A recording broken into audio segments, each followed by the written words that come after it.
Here I have Poco X5, and today I'm going to show you how to block number on this device.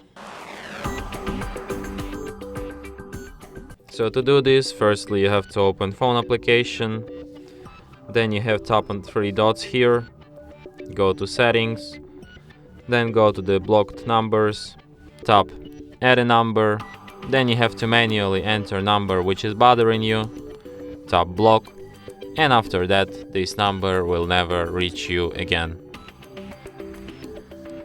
So yeah, and that's it. Thanks for watching.